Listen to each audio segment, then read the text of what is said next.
حذیفہ صاحب دامت برکاتہم العالیہ کی خدمت میں گزارش کر رہا ہوں کہ حضرت تشریف لائیں اور اپنے نصائح عالیہ سے ہم سامعین کو محظوظ فرمائیں۔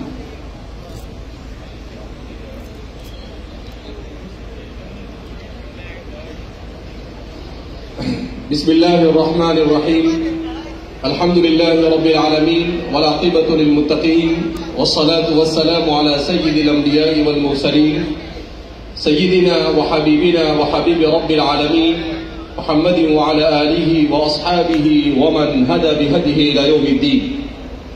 قال اللہ تبارک وتعالی فی کتابہ المجید والفرقان الحمید، فاعوذ باللہ من الشیطان الرجیم، بسم اللہ الرحمن الرحیم، یا ایہا الذین آمنوا اتقوا اللہ وکونوا مع الصادقین۔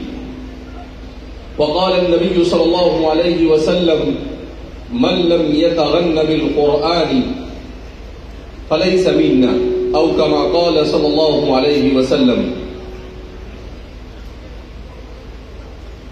روئے زمین آسام سے تعلق رکھنے والے برادران اسلام،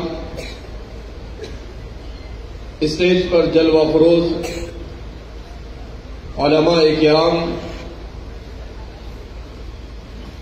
یہ پہلی مرتبہ نہیں، میں دوسری مرتبہ آسام میرا آنا ہوا۔ اس سے قبل مولانا پرویز صاحب، خاص طور پر حضرت مولانا بدر الدین اجمل صاحب دعوت برکاتہم کی دعوت پر تقریباً 5-7 سال پہلے ہوجائی آنا ہوا، اور مسابقے کی نسبت پر دوسری مرتبہ یہ آسام کے مشرقی علاقے میں خاص طور پر اللہ رب العزت نے آنے کی توفیق مرحمت فرمائی۔ میں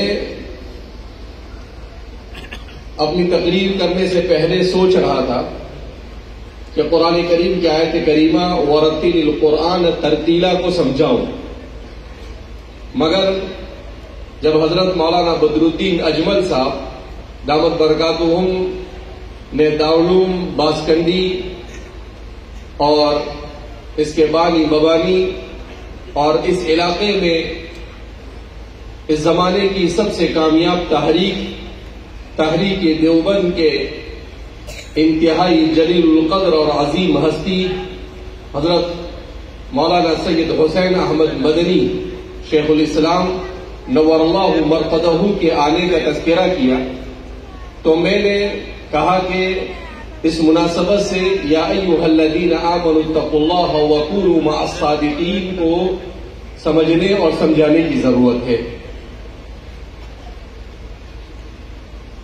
عام طور پر ہم جس دور سے گزر رہے ہیں، اس دور میں لوگ یہ سمجھتے ہیں کہ بزرگوں کے پاس بیٹھنے سے اور بزرگوں کی مجلس میں جانے سے اور بزرگوں کے کسی علاقے میں آنے سے کوئی زیادہ فائدہ نہیں ہوتا۔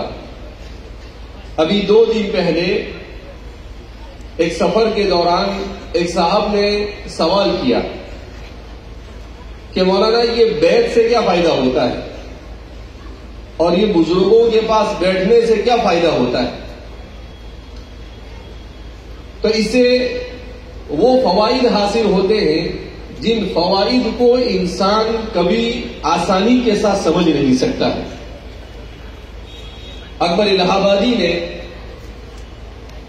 بڑا جاندار شعر کہا اس سلسلے میں، نہ کتابوں سے نوازوں سے نظر سے پیدا، دین ہوتا ہے بزرگوں کی نظر سے پیدا۔ واقعتاً ہم بر صغیر ہندوستان کی تاریخ کا اگر جائزہ لیں تو جہاں جہاں اللہ رب العزت نے پچھلے 300 سالوں میں علماء اور بزرگان نے دین کو بھیجا، وہاں پر دین کی بہار اسی طرح سے نظر آتی ہے۔ جیسے دارالعلوم دیوبند، اس کے سلسلے میں بیان کیا جاتا ہے کہ وہ جگہ ہے جہاں پر سید احمد شہید رحمۃ اللہ علیہ اور ان کا قافلہ اپنے زمانے میں گزرا اور وہاں پر اس نے قیام کیا تو ان کے اس قیام کی برکت سے اللہ رب العزت نے دارالعلوم دیوبند کی بنیاد وہاں پر ڈالی. جس تحریک نے اس پوری دنیا میں ایسے زمانے میں جس زمانے میں عربوں نے بھی اسلام کی ایسی قدر نہیں کی جیسی کرنی چاہیے، جہاں سے اسلام کا نور پورے کائنات پوری دنیا میں پھیلا، اس جگہ پر بھی اسلام سے لوگ دور ہونے لگے. ایسے دور میں اللہ رب العزت نے اس سرزمین ہندوستان کو اپنے دین متین کی خدمت کے لیے قبول کیا. یہ اسلام کے کسی معجزے سے کم نہیں، اس لیے کہ کہاں ہندوستان اور کہاں عربستان، دونوں کے درمیان عظیم سمندر حائل ہے، مگر اللہ کے رسول صلی اللہ علیہ وسلم نے اپنے زمانے ہی میں اس کی بشارت دی تھی کہ مجھے سرزمین ہندوستان سے خوشبو محسوس ہو رہی ہے، جس کو علامہ اقبال نے بھی اپنے بہت سارے اشعار میں ذکر کیا ہے. حضرت شیخ الاسلام علامہ سید حسین احمد مدنی نور اللہ مرقدہ کے سلسلے میں بارہا یہ بات سنی ہے کہ حضرت رحمت اللہ علیہ جس بستی سے گزر جاتے تھے اللہ رب العزت اس بستی میں دین کو آباد کر دیتے تھے. ہمارے گجرات کے علاقے میں بھی متعدد بار حضرت کا آنا ہوا. میں چند سالوں پہلے بروچ ضلع میں گیا تو وہاں پر مجھے بتایا گیا کہ جن جن گاؤں میں حضرت کا قیام ہوا ان گاؤں سے بدعات اور خرافات بالکل ختم ہو گئی. فرماتے ہیں کہ ایک گاؤں راستے میں ایسا آیا جو بدعات کا گھر تھا، تو حضرت نے لوگوں سے کہا تھا کہ جب یہاں پر پہنچے، حضرت بیل گاڑی میں سفر کرتے تھے، اس زمانے میں گاڑیاں نہیں تھی، تو کہا کہ جب وہاں پر پہنچے تو مجھے اٹھا دینا. مگر حضرت سوئے ہوئے تھے، لوگوں نے حضرت کو اٹھانے کو مناسب نہیں سمجھا اور وہاں سے گزر گئے. حضرت کا قیام نہیں ہوا تو آج 50 سال کے بعد بھی وہاں سے بدعات کا خاتمہ نہیں ہو سکا. تو اس لیے ہمارے طلباء، علماء اور ہم لوگوں کو اس بات کو سمجھنے کی ضرورت ہے کہ انسان کی زندگی میں اگر سب سے زیادہ مؤثر کوئی چیز ہو سکتی ہے تو وہ ہے صالحین کی صحبت، نیک لوگوں کی صحبت.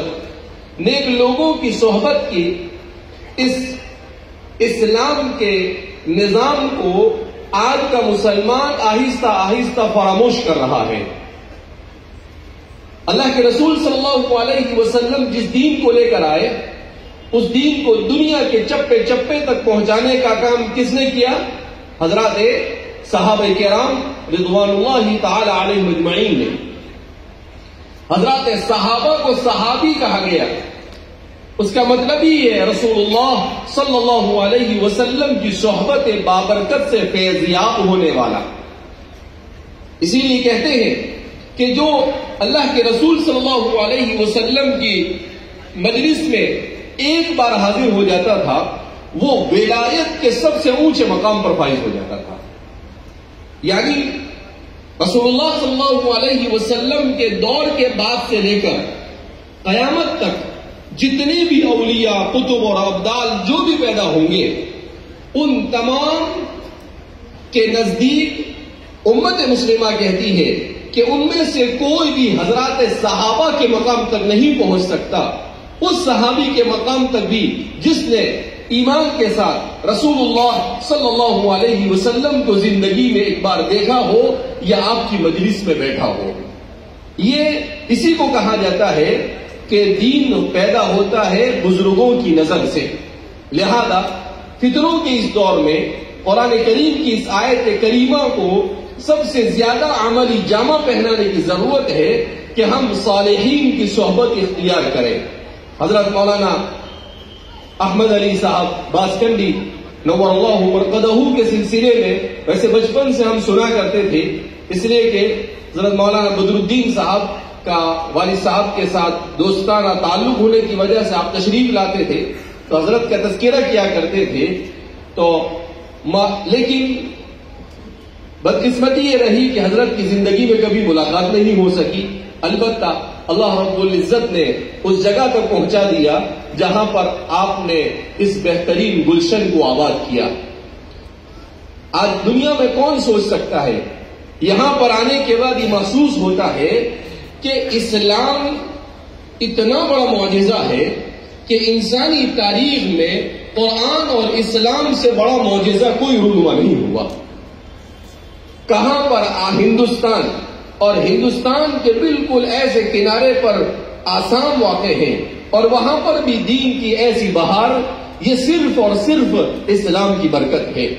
اسی لیے عرب کے مورخ نے ابھی کچھ سالوں پہلے کتاب لکھی انہا النبوہ. تو مجھے تعجب ہوا کہ یہ کیا کتاب ہے. میں نے اس کتاب کو خریدا، تقریباً 900 سے زیادہ صفحات پر مشتمل کتاب تھی. اس کتاب میں انہوں نے اس کا جو نام رکھا اس کی وجہ تسمیہ بیان کی کہ اس کتاب کا نام انہا النبوہ کیوں رکھا. تو اس نے کہا، مصنف نے لکھا، مؤلف نے، کہ انہا النبوہ اس کا نام اس لیے رکھا کہ رسول اللہ صلی اللہ علیہ وسلم جب فتح مکہ کے لیے تشریف لائے اور آپ صلی اللہ علیہ وسلم کے ساتھ 10 سے 12 ہزار صحابہ کا لشکر تھا، تو ابو سفیان نے دیکھا کہ اتنے عظیم لشکر کے ساتھ، پورے جاہ و جلال کے ساتھ رسول اللہ صلی اللہ علیہ وسلم مکہ مکرمہ کے قریب پہنچ چکے ہیں. تو اس نے عباس سے کہا کہ اے عباس، آپ کے بھتیجے کی بڑی شان ہے. ان لابن عمک شأن، کہ آپ کے بھتیجے کی بہت بڑی شان ہے. دیکھو آپ کے بھتیجے کو اللہ نے کہاں سے کہاں پہنچایا.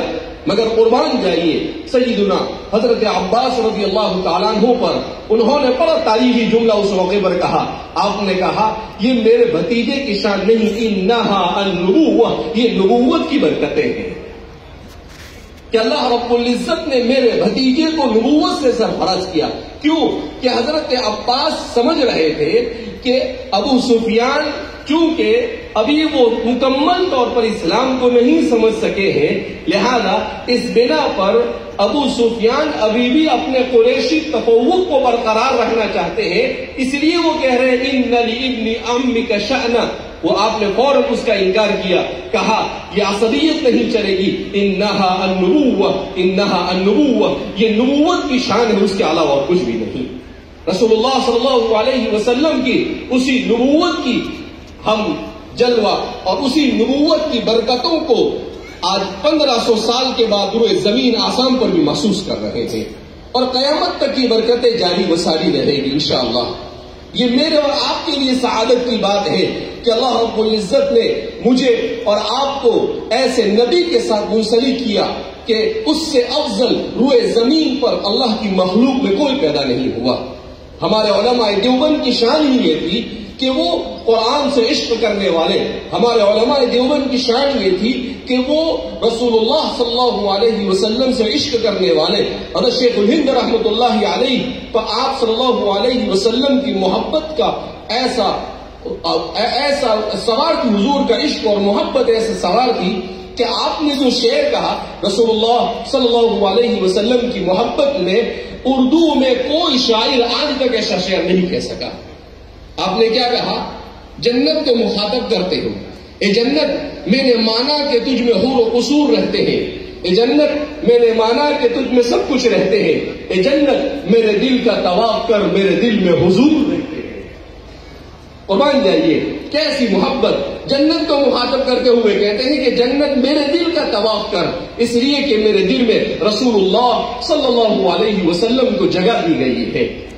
حضرت شیخ الاسلام علامہ سید حسین احمد مدنی اور اللہ مرقدہ کے بارے میں بھی آتا ہے کہ آپ رسول اللہ صلی اللہ علیہ وسلم کے روض اطہر کے سامنے بیٹھ کر آپ نے 17 سال تک حدیث پاک کا درس دیا. تو آپ کہتے تھے چمکتا رہے تیرے روزے کا منظر، دبکتی رہے تیرے روزے کی جالی، ہمیں بھی عطا ہو وہ شوق ابو ذر، ہمیں بھی عطا ہو وہ جذبہ بلالی. تو اللہ کے رسول صلی اللہ علیہ وسلم کی محبت اگر 1300-1400 سال کے بعد امت کے اندر میں اس طرح سے پائی جاتی ہے تو ان صحابہ کے دلوں میں کیسی ہوگی جن صحابہ نے حضور کی رفاقت حاصل کی. اسی لیے وہ کہا کرتے تھے فداک ابی و امی یا رسول اللہ، آپ پر ہمارے ماں باپ قربان ہوئے اللہ کے رسول صلی اللہ علیہ وسلم۔ تو اس لیے ہمیں بھی ہمارے انہی بزرگوں کے نقش قدم پر چلنے کی ضرورت ہے۔ قرآن کریم کی نسبت پر ہم یہاں پر جمع ہوئے ہیں۔ قرآن کریم یہ اللہ کی وہ مقدس کتاب ہے جس کو کہا جاتا ہے المعجزۃ الخالدہ، ایسا معجزہ جو قیامت تک باقی رہے گا۔ قرآن کریم نے صاف چیلنج کیا پوری دنیا کے انسانوں کو، فَأْتُوا بِسُورَةٍ مِّن مِّثْلِهِ، کہ تم اپنے اس کی مثل کوئی ایک صورت لے کر آ جاؤ۔ قرآن کہتا ہے وَادْعُوا شُهَدَاءَكُم مِّن دُونِ اللَّهِ إِن كُنتُمْ صَادِقِينَ، اور تم جتنے ہو سکتے ہیں اپنی مدد کرنے والے دنیا بھر کے شاعروں کو جمع کر دو، دنیا بھر کے خطیبوں کو جمع کر دو، دنیا بھر کے جتنے بھی ذہین اور فطین لوگ ہو سکتے ہیں ان سب کو جمع کرو اور سب مل کر اِنَّا أَعْطَيْنَا وَالْعَصْرَ قُلْ هُوَ اللَّهُ جیسی ایک چھوٹی سی صورت بنا کر بتاؤ۔ 1400 سال سے زیادہ کا عرصہ ہوا، آج تک قرآن کی اس چیلنج کو کوئی قبول نہیں کر سکا۔ اسی لیے کہ یہ کتاب مقدس ہے۔ اس کتاب کو اللہ رب العزت نے الفاظ، معانی اور ہر اعتبار سے ایسا نازل کیا، ایسی بابرکت کتاب کہ اس کا پڑھنا، اس کا سمجھنا، اس پر عمل کرنا اور اس کے پیغام کو انسانیت تک پہنچانا، یہ انسان کے لیے دنیا اور آخرت میں کامیابی کا اہم ترین راستہ ہے۔ اسی لیے ہمارے والد صاحب اللہ رب العزت ان کو شفاء کاملہ عاجلہ مستمرہ دائمہ کلیہ نصیب فرمائے، آپ نے آج سے تقریباً 30 سال پہلے ہندوستان میں جب آپ ایک مسابقے سے واپس لوٹے، مکہ مکرمہ میں آپ نے ایک مسابقے میں شرکت کی، واپس آئے تو آپ نے کہا کہ امت کو قرآن کے ساتھ جوڑنے کی ضرورت ہے اور اس کے لیے مسابقہ سب سے اچھا پلیٹ فارم ہے۔ اور آپ نے ہمارے ماموں حضرت مولانا عبد الرحیم صاحب فلاحی نور اللہ مرقدہ ان کو یہ ذمہ داری سونپی۔ انہوں نے 27 سال تک ملک کے چپے چپے میں گھوم کر قرآن کریم کی تصحیح اور اس کی تفسیر کے لیے بڑی محنتیں کی۔ اللہ ان کو اس کا بہترین اجر عطا فرمائے۔ ابھی ہمارے اس سفر کے دوران یہ ہمارا 7واں مسابقہ ہے۔ تقریباً 12 ریاستوں کے 7 مسابقے ہوئے اور ابھی دوسرے تقریباً 6 مسابقے باقی ہیں، تو آدھے مسابقے ہوئے اور آدھے باقی ہیں۔ ہم ہندوستان میں جہاں بھی مسابقے کے لیے پہنچے وہاں کے لوگوں نے اس بات کو تسلیم کیا کہ آج سے 25-30 سال پہلے ہمارے علاقے میں قرآن کریم کو مجہول پڑھا جاتا تھا۔ قرآن کو صحت کے ساتھ، تجوید کے ساتھ پڑھنے کا کوئی عام رواج نہیں تھا۔ فرماتے ہیں کہ انہی مسابقات کی برکت سے اللہ رب العزت نے آج ایسی فضا قائم کی کہ یہاں پر بچے قرآن کریم کی تلاوت کرتے ہیں اور گویا اس حدیث پر عمل کرتے ہیں اقرأوا القرآن بلحون العرب، کہ قرآن کریم کو عربی ابو لہجے میں پڑھو۔ کہا ائمہ حرم کے نقل اتارنے والے پیدا ہوئے، قرآن کو بہترین تجوید کے ساتھ مکمل طور پر اس کی رعایت کر کر پڑھنے والے حضرت مولانا مفتی ابوالکلام صاحب بھوپال میں، انہوں نے عجیب قصہ سنایا۔ وہ کہتے ہیں کہ ہم لوگ چھوٹے تھے تو آج سے 40 45 50 سال پہلے ہم کو پڑھایا جاتا تھا الف بے تے سے۔ اب ہم نے پہلی مرتبہ اکلکوا کی شاخ ہے سینوا، وہاں پر سنا کہ یہ غلط ہے، الف با تا تا اس طرح سے پڑھنا چاہیے، اس لیے کہ یہ تو مجہول ہے۔ تو ہمارے یہاں پر ایک استاد کو بلایا، انہوں نے پڑھانا شروع کیا تو ہمارے بھوپال کے جو سب سے پرانے حافظ تھے، جن کے ہاتھوں پر بہت سارے لوگ حافظ ہوئے تھے، ان کو پتا چلا کہ الف با تا سا پڑھایا جا رہا ہے۔ تو وہ اپنے پورے قافلے کو لے کر وہاں پر پہنچ گئے اور کہا کہ یہ غلط ہے۔ اور اس کے بعد مفتی ابوالکلام صاحب کہتے ہیں کہ مجھے بلایا اور کہا کہ بھئی یہاں جھگڑا ہو رہا ہے، الف با تا یا الف بے تے کیا صحیح ہے؟ تو انہوں نے کہا کہ الف با تا صحیح۔ کہا کہ تم نے بھی میرے پاس پڑھا تو کیا میں نے تم کو غلط پڑھا ہے؟ کہا ہاں آپ نے مجھے غلط پڑھایا، اس لیے کہ غلط ہے۔ قرآن کریم تو کہیں پر بھی مجہول نہیں ہے، پورے قرآن میں صرف ایک جگہ پر بسم اللہ مجریہا و مرساہا ہے، اس کے علاوہ کہیں پر قرآن کریم میں مجہول نہیں ہے۔ لہذا اس بنا پر اس کے بعد وہ فرماتے ہیں کہ ہمارے یہاں بھی فضا قائم ہوئی اور الحمدللہ مسابقات کی برکت سے لوگوں نے قرآن کریم کو تجوید کے ساتھ پڑھنا شروع کیا۔ الحمدللہ آسام ہمارے یہاں پر اب تک کے جو 9 مسابقے ہوئے تقریباً زیادہ تر مسابقے کی قرآن کریم کی مکمل فراہ میں پہلا نمبر لانے والے آسام والے ہوتے ہیں.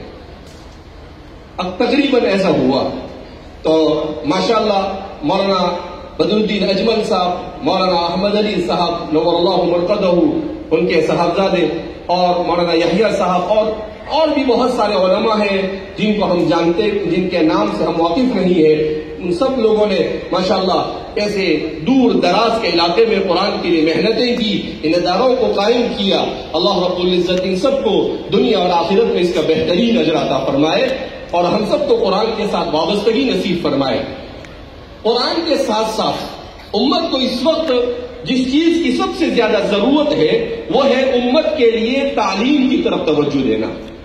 اس لیے کہ ربنا آتینا فی الدنیا حسنہ وفی الآخرۃ حسنہ، ہمارے یہاں پر دین اور دنیا کو الگ نہیں کیا گیا.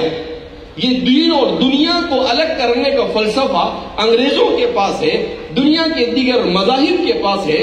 قرآن کہتا ہے وَرُهْبَانِيَّةً ابْتَدَعُوهَا مَا كَتَبْنَاهَا عَلَيْهِمْ إِلَّا ابْتِغَاءَ رِضْوَانِ اللَّهِ فَمَا رَعَوْهَا حَقَّ رِعَایَتِهَا، کہ انہوں نے یہ سارے طریقے اختیار کیے مگر اسلام جس دین کو لے کر آیا یہ دین کامل ہے. اليوم اکملت لکم دینکم واتممت علیکم نعمتی ورضیت لکم الاسلام دینا.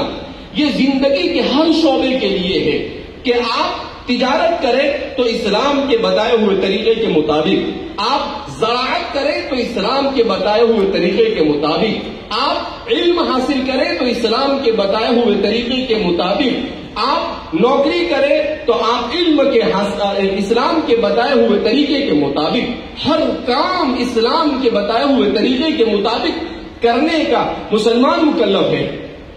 لہذا اس بنا پر مسلمان اس چیز کا بھی مکلف ہے کہ وہ اس طرح سے دین کو سیکھے کہ اس کی زندگی میں اس کی زبان سے نکلنے والی ہر بات اور اس کے بدن سے صادر ہونے والا ہر عمل یہ اسلام کے مطابق ہو. تو تعلیم، چونکہ انگریزوں نے اس ملک میں آ کر تعلیم میں تفریق پیدا کی. شیخ الاسلام فقیہ العصر حضرت مولانا تقی عثمانی صاحب دامت برکاتہم، آپ نے لکھا ہے کہ عام طور پر ہم لوگ یہ کوشش کرتے ہیں کہ صرف دین کی تعلیم، کہا دین کی تعلیم تو مسلمان کے لیے سب سے زیادہ ضروری، مگر انگریزوں نے یہاں پر آ کر بر صغیر میں اور پوری دنیا میں جہاں جہاں بھی گئے انہوں نے ایجوکیشن سسٹم کو ایسا ڈیولپ کیا اور ایسا نافذ کیا کہ جس کی وجہ سے لوگ دین سے دور ہو گئے. اسی لیے ہمارے علماء دیوبند نے دیوبند کا ادارہ قائم کیا، مکاتب کو، خانقاہی نظام کو قائم کیا، دعوت و تبلیغ کا نظام قائم ہوا، اور ساتھ ہی ساتھ اب ہمیں ضرورت ہے کہ ہم اپنے مدارس، مکاتب، خانقاہ اور دعوت و تبلیغ کو مضبوط کرنے کے ساتھ ساتھ، چونکہ آج کے والدین اور آج کا نوجوان یہ عصری تعلیم حاصل کرنے کی بہت کوشش کرتے ہیں، اگر ہم اپنے ان بچوں کے لیے ہمارے دینی ماحول میں اداروں کو قائم نہیں کریں گے تو ان بچوں کے اسلام اور ایمان کی کوئی گارنٹی نہیں دی جا سکتی ہے. حضرت علی صدیق صاحب باندوی نور اللہ مرقدہ نے ہمارے والد صاحب کو آج سے 32 سال پہلے کہا کہ آپ اپنے یہاں پر دینی ماحول میں عصری تعلیم کو شروع کیجیے. تو حضرت نے کہا کہ حضرت لوگ مخالفت کریں گے. آپ نے کہا لوگ مخالفت کریں تو کریں، مگر مجھے یہ نظر آ رہا ہے کہ اگر ہم نے یہ نظام علماء نے نہیں شروع کیا تو ہماری آئندہ آنے والی نسل یہ ارتداد کا شکار ہوگی. تو والد صاحب نے حضرت کے کہنے پر ITI BOMS میڈیکل کالج وغیرہ شروع کیا. تو کسی نے والد صاحب کے خلاف لکھا. جب حضرت آئے تو مجھے یاد ہے میری بھی عمر 10-12 سال نہیں ہوگی. والد صاحب نے کہا دیکھو حضرت میں نے پہلے ہی کہا تھا کہ اس طریقے سے لوگ مخالفت کریں گے، ہمارے علماء ہی سب سے پہلے مخالفت کریں گے. حضرت نے اسے دیکھا اور اسے پھاڑ دیا اور اس کے بعد کہا یہ آپ کی مقبولیت کی علامت ہے کہ آپ کا کام عند اللہ مقبول ہو چکا ہے. اور کہا کہ دیکھو یہ کوئی کچھ بھی کہتا رہے، لکھتا رہے، مگر میں محسوس کر رہا ہوں کہ اگر ہم نے اپنے دینی ماحول میں عصری تعلیم کا انتظام نہیں کیا تو ہمارے بچوں پر ارتداد کا بڑا خطرناک طوفان آنے والا ہے. کہا یہ ان کو ابھی نہیں سمجھ میں آئے گا، یہ ان کو 25 سال کے بعد سمجھ میں آئے گا. اور بالکل حضرت کی بات صحیح ثابت آئی کہ آج ہر ایک محسوس کر رہا ہے کہ عصری تعلیم کے ہمارے ادارے ہونے چاہیے، لہذا ہمیں اس طرف بھی توجہ دینے کی ضرورت ہے کہ علماء کی نگرانی میں دینی ماحول کے ہوتے ہوئے مکمل طور پر اسلامی اصول کی رعایت کرتے ہوئے، ملک کے قانون کی پاسداری کرتے ہوئے مسلمان نوجوانوں کے لیے، لڑکے اور لڑکیوں کے لیے عصری تعلیم کا انتظام کیا جائے۔ آج ہم سنتے ہیں کوئی دن ایسا خالی نہیں جاتا ہے کہ مسلمان بچیوں کے مرتد ہونے کا واقعہ ہمیں سنائی نہیں دیتا ہو۔ کیوں؟ اس لیے کہ جب ہم نے اپنے ادارے قائم نہیں کیے تو یہ دوسروں کے ادارے میں جا کر تعلیم حاصل کر رہی ہے اور وہاں پر انہیں ٹارگیٹ بنایا جا رہا ہے اور انہیں اسلام سے برگشتہ کرنے کی کوششیں کی جا رہی ہے۔ لہذا اس جانب بھی ہم علماء کو توجہ دینے کی ضرورت ہے۔ میں بے پناہ ممنون و مشکور ہوں ہمارے مولانا یحییٰ صاحب اور ان کے ذمہ دار اور دارالعلوم باسکنڈی کا کہ آسام کے صوبہ آسام کے اس مسابقے کے لیے جب ان سے رابطہ کیا گیا انہوں نے اس پر لبیک کہا اور بڑی فکر مندی کے ساتھ، محنت اور جد و جہد کے ساتھ اس مسابقے کے لیے آپ نے تیاری کی اور اس کے انتظامات کیے۔ اللہ اس ادارے کو دن دگنی رات چگنی ترقیات سے مالا مال فرمائے اور اللہ رب العزت ہم سب کو اسلام پر استقامت نصیب فرمائے، ہر قسم کے شرور و فتن سے اللہ ہماری حفاظت فرمائے، اللہ اپنی رضا والے اعمال کی توفیق پر رحمت فرمائے اور اپنی ناراضگی سے اللہ ہماری حفاظت فرمائے۔ وآخر دعوانا الحمد للہ رب العالمین۔